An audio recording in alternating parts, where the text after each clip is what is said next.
Salut à tous! On se retrouve dans cette vidéo de terminale pour corriger la limite de cette fonction en plus l'infini. Si tu fais ça tout seul et que tu m'utilises comme correction, maximum 3 à 5 minutes. Si tu prépares les concours, je te dirais même plutôt 1 à 2 minutes, grand, mais vraiment grand maximum, et idéalement plutôt une trentaine de secondes, parce qu'en concours, tu justifies pas et tu vas à l'essentiel. Alors, ici, on va regarder un petit peu dans le détail comment est-ce que ça marche. Ici, on s'insère dans la partie limite d'une fonction composée. Alors, je te la fais courte, mais ici, on a la fonction πx-1 sur 3x plus 5 qui est composée dans la fonction sinus. Donc, on a sinus x rond πx-1 sur 3x plus 5. Donc, on va commencer par faire la limite de cette fonction rationnelle en plus l'infini. Et ensuite, on regardera le sinus. Donc voilà comment est-ce qu'on peut faire la première limite. Donc tu sais que si ton enseignant veut la factorisation par terme de plus haut degré, qui est la méthode qu'on utilise ici, il faut pas chercher à négocier, il faut faire cette limite, c'est important. Sinon, tu as ceux qui permettront de dire, bon bah limite de ça,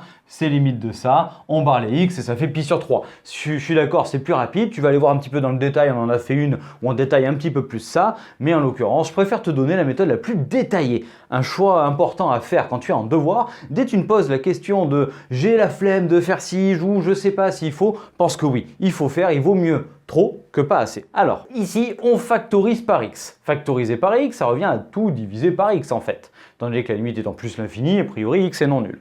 Donc on factorise par x, il me reste pi moins 1 sur x, et au dénominateur, il me reste 3 plus 5 sur x. Tu barres ici tes 2x, ce qui te permet de lever la forme indéterminée qu'on a vue depuis le début, qui était infini sur infini.